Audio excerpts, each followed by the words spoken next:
Assalamualaikum sobat, bagaimana kabar kalian hari ini? Semoga kalian sehat selalu. Terima kasih untuk yang sudah like dan subscribe. Semoga kalian selalu diberikan rezeki yang banyak dan berkah. Yuk simak cerita seru ini sampai akhir. Di sebuah kota kecil yang tak terlalu ramai, siang itu udara panas menyengat. Di pinggir jalan dekat terminal, seorang kakek tampak berjalan perlahan. Pakaiannya sederhana, membawa tas tua yang terlihat berat. Wajahnya lelah, namun tetap tenang. Ia mampir ke sebuah warung kecil, membeli air minum. Pemilik warung menyapa ramah, dan kakek itu membalas dengan senyum sopan. Ia duduk sebentar di kursi plastik, mengusap keringat di dahi. Tak jauh dari sana, dua polisi muda tengah patroli. Salah satunya, Benny, terkenal arogan. Ia menghentikan langkah saat melihat sang kakek. Ia berbisik pada rekannya, lalu menghampiri. "Pak, boleh lihat identitasnya?" tanya Benny dengan nada tinggi. Pak Wiryo membuka tas perlahan, tapi belum sempat menunjukkan apapun, Benny sudah menyela. "Kalau gak bawa, kita bawa aja ke kantor. Atau kalau mau damai, ya setor aja." Pak Wiryo tetap tenang. "Saya tidak melakukan kesalahan, Nak," ucapnya pelan. Tapi Benny semakin emosi. Ia mendorong tubuh sang kakek dan mencoba merampas tasnya. "Jangan keterlaluan," kata Pak Wiryo. Tapi ucapannya ditertawakan. Ketika Benny mengangkat tangannya, hendak menampar, sesuatu terjadi. Dalam sekejap, tubuh Benny terbanting. Gerakan kakek itu cepat, bersih, tanpa suara. Rekannya juga ikut terjatuh. Beberapa warga melihat dan merekam. Salah satu dari mereka berbisik, "Itu Pak Wiryo, pensiunan TNI. Dulu beliau guru bela diri di batalion." Video itu viral. Berita menyebar cepat. Polisi yang sewenang-wenang kena sanksi. Pak Wiryo? Ia menolak diwawancara. Ia hanya ingin pulang. Beberapa hari kemudian, Pak Wiryo terlihat sedang mengajar silat di lapangan kecil dekat rumahnya. Anak-anak tertawa, belajar bukan hanya jurus, tapi juga hormat dan kesabaran. Kekuatan sejati bukan untuk menindas, tapi untuk melindungi. Dan kadang, keadilan datang dari tempat yang tak terduga. Beberapa hari setelah kejadian di terminal, nama Pak Wiryo menjadi perbincangan. Banyak yang penasaran, siapa sebenarnya kakek sederhana itu. Bahkan beberapa media mencoba mencarinya, tapi tak satu pun berhasil mewawancarainya. Pak Wiryo tinggal di ujung desa, rumahnya kecil, dikelilingi pohon pisang dan pagar kayu tua. Ia hidup sendiri sejak istrinya wafat 5 tahun lalu. Anak-anaknya tinggal di kota lain, sesekali mengunjunginya. Di rumah itu, Pak Wiryo menyimpan lemari kayu tua. Di dalamnya, ada foto-foto hitam putih masa muda, seragam militer yang masih terlipat rapi, dan piagam penghargaan dari negara. Ia dulu adalah pelatih bela diri di kesatuan elit. Sering dikirim ke berbagai daerah konflik. Tapi tak pernah membanggakan itu. Itu semua sudah masa lalu, katanya setiap ada warga yang menanyakan. Meski tubuhnya mulai rapuh dimakan usia, semangatnya tak pernah luntur. Ia bangun pagi, menyapu halaman, berlatih jurus ringan, lalu menyiram bunga di pekarangan. Beberapa anak kampung sering datang, meminta diajari silat. Awalnya hanya 2 anak. Kini ada lebih dari 15. Mereka datang bukan hanya untuk belajar jurus, tapi juga mendengar nasihat Pak Wiryo. "Ilmu itu bukan untuk gagah-gagahan," katanya suatu sore. "Kalau kau tahu kau bisa mengalahkan orang, kau akan makin hati-hati. Bukan makin sombong."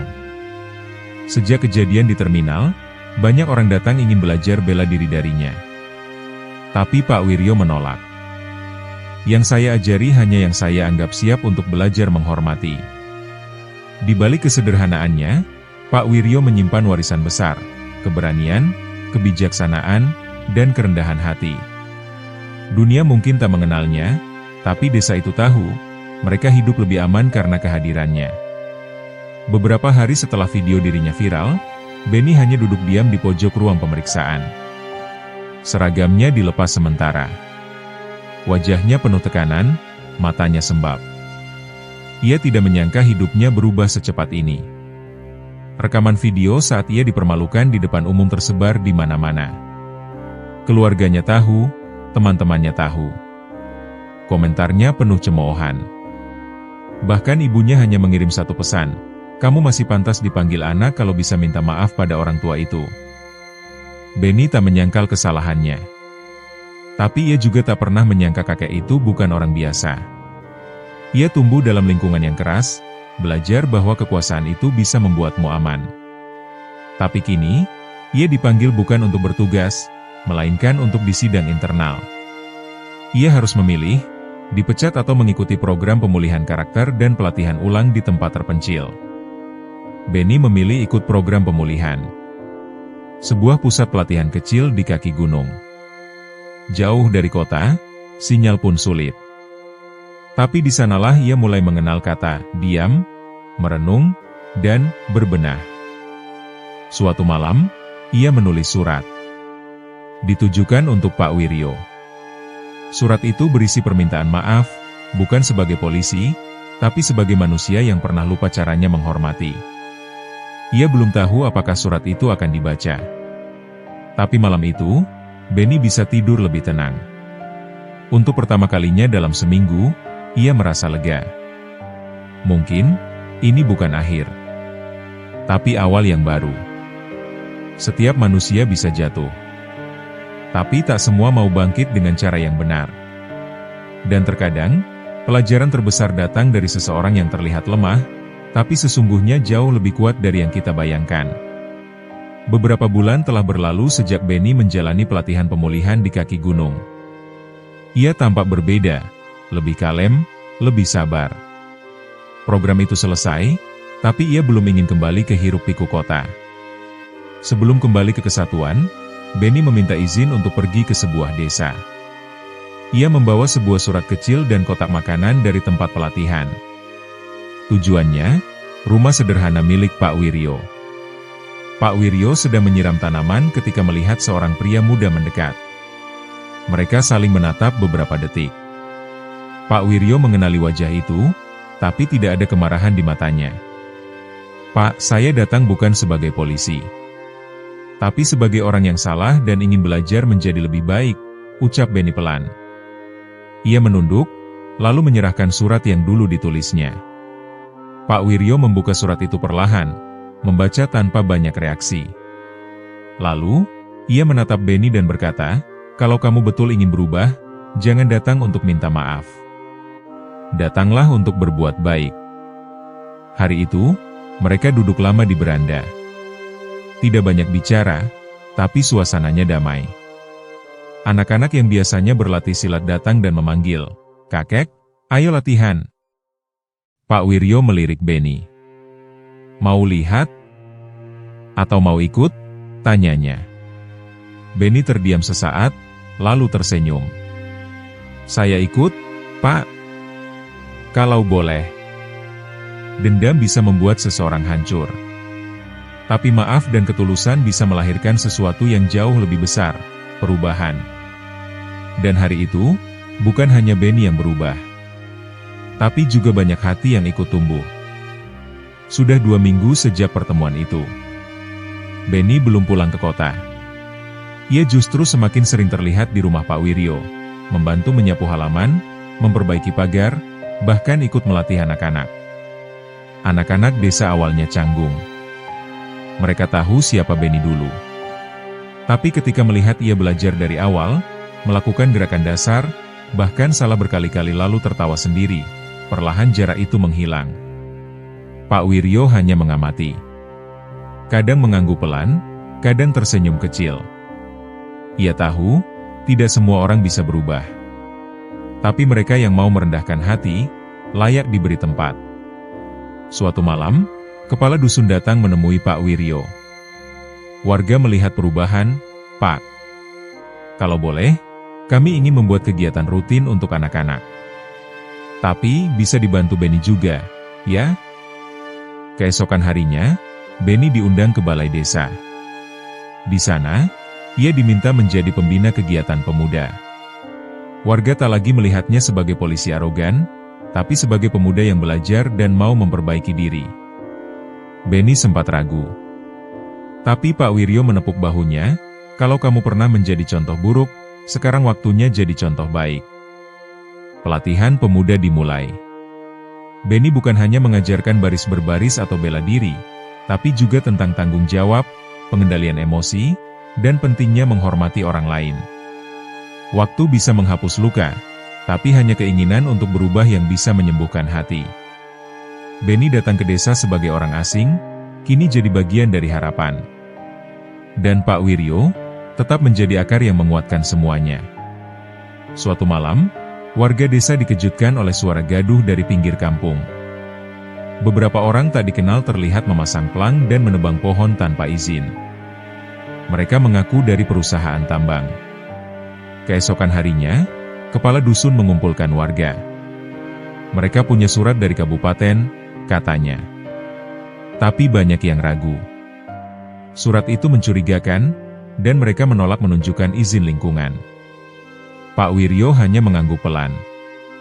Kalau mereka benar, mereka tak akan menebang malam-malam. Ucapannya membuat semua terdiam.